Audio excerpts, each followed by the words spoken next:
So great. So great to see you here once again because it is a Thank You Sunday.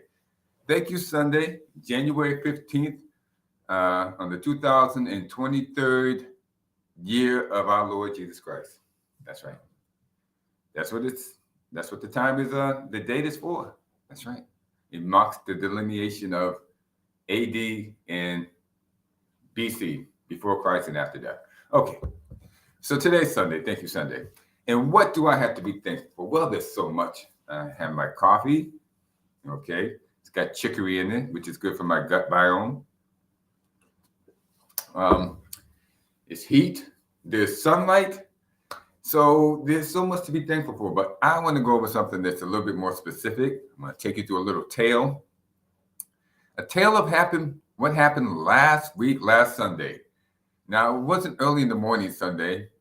It would be early in the morning Monday. Let's put it this way. So I came back to Florida last Sunday, took a flight from Boston to Fort Myers. Nice flight. Now, something strange started off on this flight. I had bought this ticket back in December of last year and went to Boston to visit friends and family. And so Christmas was over, New Year's was over, and now I'm coming back. And when I got my ticket, it said no baggage. And I was like, what are they talking about? Unbeknownst to me, during the new year, JetBlue had instituted a policy in which you can only have one carry-on. You know, usually you have a knapsack and then you have your little suitcase. Well, nope, not anymore. You can only have your little knapsack or your suitcase. So since the computer and everything was in the knapsack, I took the knapsack and I had to check the little suitcase that usually fits in the overhead compartment up there. So things started off a little bit hinky. Yes, they did. And they will continue. So now the flight's off and going. And the reason why I don't like to check baggage, I used to just limit it to just those two things so I could just get off the plane and go. Get to my car and or get to Uber and go where I'm going. I hate to wait around for baggage because that's usually 15 minutes to a half an hour. Okay. So the plane lands. It's now 12:30 or so in the morning in Fort Myers, Florida. And now I have to wait around for the baggage. So I get the baggage finally after 20, 25 minutes. Who knows? And now I'm on my way to the parking lot. You know, they have this service that takes you to the parking lot. You can get your car and take off. So it gets a little bit more difficult after that. So we've checked the bag. We had to wait for the bag. Now we're in the bus to go to the parking lot. And I don't have this little ticket, location ticket, which tells you where exactly your car is or my car is. They give you a ticket. They say, hey, buddy. So when you come back, you know where your car is because it's like 10,000 cars in the lot. So here we are at 1 a.m. I'm driving around with the bus driver. I'm the last guy on, of course, because I don't have the ticket. And we're looking for my car. And after 15 minutes, thanks to his patience, the patience of this guy who's just helping me out at 1 something in the morning, we finally find my car over in, wherever it was. And so I thank him. Bada boom. Thank you, buddy. Thank you. And I get to my car. Now, here's the deal. I left my keys in the car. Now, before you start going off on me, there is a very good reason why I left my keys in the car. Okay? And the reason is this. You know, Ford has this new app. Okay? Let me see this. That's right. It's called a Ford Pass. Right? And here's the deal.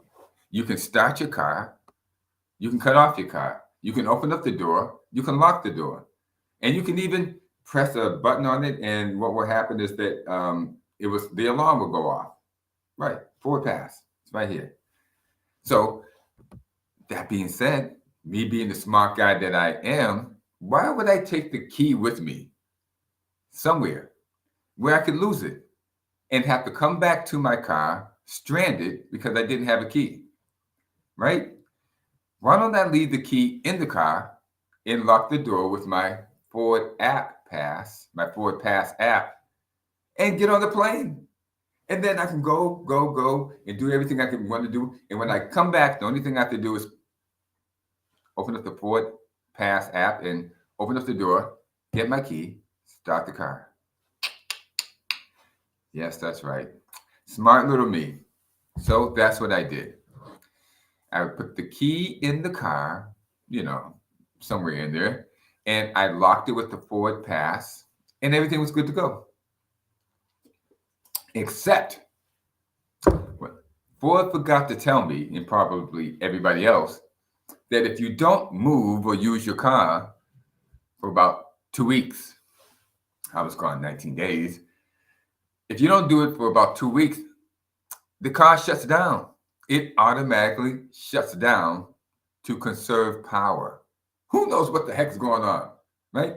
What's the car need to conserve power for? What is it doing except sitting there in the parking lot? It's doing nothing. It shouldn't have to conserve power. But far be it, that I understand all these things. What I do understand is that now, with the car shut down, and the Ford app will tell you, it does not work. No, you have to manually start the car with your key, which means you have to have the key on you, open up the door, and start the car in order for the Ford app to now reset itself and start working again. Make a long story short, I am locked out of my car at 1:30 in the morning. Well, what happens now? Well, what happens now is that, it's a new car, not even a year old. So I'm going to call on the Ford Pass. I'm going to call or contact Ford, and they're going to send out road assistance. Yeah, that's right. Road assistance. Yes. So I'll get back in the car. Everything will be great. I'll be on my way home really soon. I called them up. They say no problem. They said they're going to send somebody out. Well, that's at 1:45, 2 o'clock. At 2:45, I call back or contact them back because you have to chat by phone, and then maybe you can call them or they'll call you. And I say, well, nobody's here, nobody's come. And they go, oh, we will recontact the service that we contacted for you in the first place and get a confirmation from them. And they did. They contacted. They said they're on the way. They said, well, it's only been an hour. They said it could take an hour to 90 minutes. Okay, so that's 2 o'clock. Yes, sir, Bob. And now it's 2:30, and they're not there. And I'm going, okay. And I recounted back. I said, oh, it's been a little bit longer than expected here. Are they on their way? And they get back to me finally. What are we at? 1 o'clock, 2 o'clock? Get back to me and they say, well, they had a couple of jobs that they had to do before they could get to you. So where's this road service coming from? They said they're coming from Naples, where I live. Naples. So Naples is only 20 miles away from Fort Myers. It takes less than 20 minutes to get here. I mean, to get to Fort Myers from Fort Myers Airport from Naples. So it's starting to get a little dicey. What's going on here? So it's now 2:30, 3 o'clock. 3 o'clock, I recontact them back and I say, well, what's going on? And again, they say, oh, now it's 3:15 or so. They're on their way. And they will be there in the next half an hour, 45 minutes. Cool. That's 3:30. And I texted them back. I said, they said they would be there within the hour. And it was now 3:30. I said, within what hour? I said, well, it should be before 4 o'clock. Okay. So now, as you see, I've been outside for 2.5, going on 3 hours. 4 o'clock rolls around. Nothing. Now, in between this time, I was being proactive. I wasn't just waiting. What I also did was call a number of locksmiths. That's right, all in the area. Remember now, it's Sunday night, Sunday morning, Monday morning, Sunday night, Monday morning. Probably the worst time that you could probably call and look for a locksmith or a tow service to come get you. Because I'm just like, I'm willing to pay. Just get some. I just want somebody to come here so I can get in my car. And I called about 6 to 7 locksmiths. 3 answered back. One said, "Hey, we won't open up until 8 o'clock in the morning." That was at 3:30, 4 o'clock, and I was like, "Wow, that's at 3:30." I'm like, "Wow, I don't want to wait another 5 hours, 4.5 hours." No, no, no, no, no. And then some said, "You know what? We'll get back to you." So it is now 4:30. Let's just say it's 4:15. I think it's around 4:15 at this time. Of course, they hadn't got there within the hour. I'm still sitting outside like I have been for 3 hours and standing outside, walking back and forth, trying to. It got a little chilly that night. I brought the cold back with me to Florida. I'm sure the people in Florida are mad at me about that. So now I'm going, you know what? I've tried everything humanly, manly possible. I've called locksmith. I called tow companies. I've been on the phone with Ford Pass, and with the Ford roadside assistance. I think I need to pray. So I prayed. God help me, because I'm just standing outside. And what am I gonna have to do here? Take a Uber home and then come back in the morning? I can't stand out here all night. I've been up since 6 in the morning the day before. I'm running on empty, below empty. What am I going to do? What am I going to do?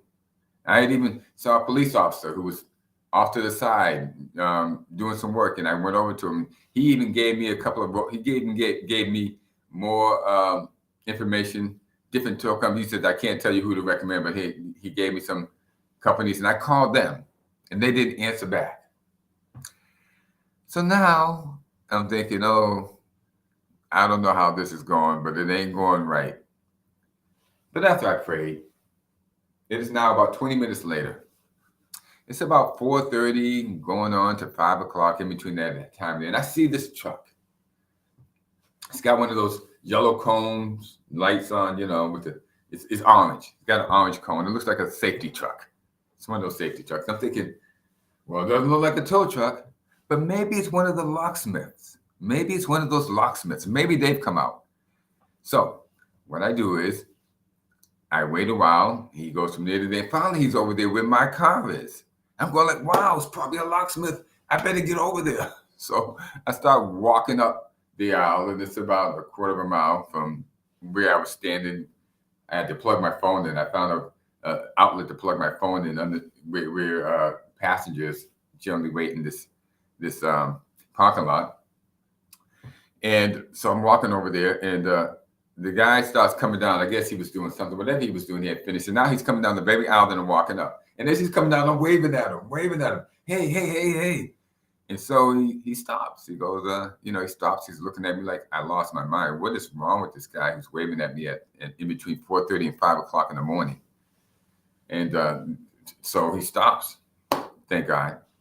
And I said, hey, are you a locksmith? He goes, no. He says, no, I'm not a locksmith. I'm doing some work for a company here. And I said, oh, gosh. Oh. And he goes, what's the problem, man? And I go, I'm locked out of my car.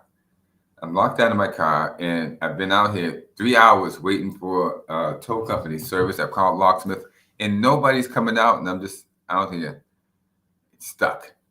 He goes, wow. I said, would you have any tools whatsoever? He says, tools like what? I said, I don't know. He says, listen, I was locked out of my car about 2 weeks ago, and I had to make a Slim Jim. I made my own Slim Jim. Let's see if it works for you. Okay? So we went over to the car and tried to use the Slim Jim. Now, this guy's driving a utility truck, so he has a bunch of tools in there. That's why I asked him if he has some tools. And we're trying to get Slim Jim. And, he's not doing it quite well. And listen, my days of Slim Jim had long past, and I didn't really want to try to give it a shot. But he said, look, your windows are down a bit. And they were, because I can't get these people in Florida to put the windows up and the hot sun just bakes the freaking car. You can crack the window, a half an inch to an inch on each side, and the water won't come in. There's just enough overhang so the water won't come in, but it will let hot air out. So yeah, I had left my windows cracked about an inch on each side because we were trying to Slim Jim and we couldn't do it. And he says, "Wait a second, I have a tool. Maybe we can get inside and touch the button that will open up the car." That's a great idea. So he ran over there, got it. I took the Slim Jim, he took the tool, and we're both like, and I'm trying to push the tool, a little bit closer and but through the crack, to have it touch the button. And we flip the lock, and bada boom, it opens up. 5 o'clock in the morning, 5 and some change. The door opens. Thanks to a guy who was there doing some work for his company and just happened to stop and assist me, just happened to be there. We're talking about 5-something at 4:35 something in the morning, happened to be there at this particular time to help me get in my car. That's pretty unbelievable. And I am thankful that after all that 3.5, I didn't have to pay a dime. I tried to offer the guy money, but he didn't want any money. But I didn't have to, tow truck and locksmith, No, I'm not really caring about paying the money. I'm thankful that somebody was there in between this time to help me get in my car. And it shows when two people put their minds together, they can do something, even if it's breaking in their own car. So I'm thankful for that. And it's kind of coincidence, is it not? But then again, nothing is happenstance. So it wasn't happenstance. I got to say shout out to this guy's name is Wayne.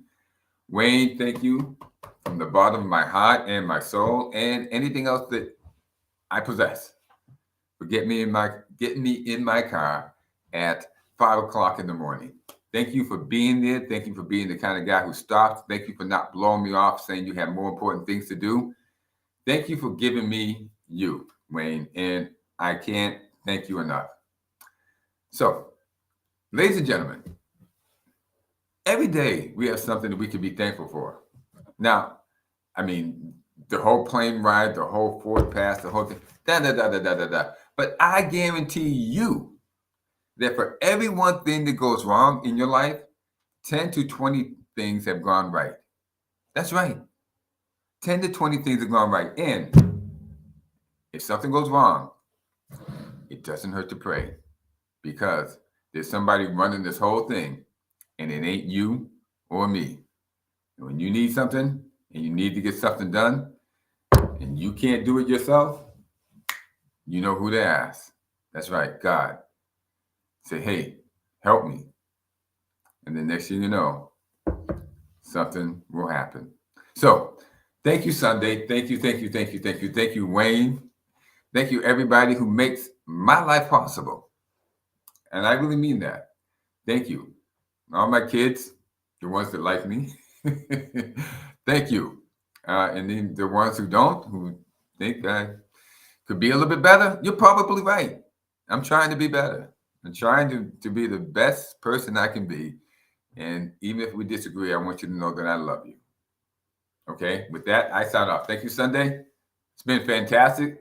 Glad I can tell you my story, and it will help you go on to whatever problems you get into. Tomorrow, we will see you on NFL Sunday. And there were some games that happened on Saturday, and there's some games that happened on Sunday. And we will review that on the NFL Monday Morning Review. Have a good day, everybody, and God bless.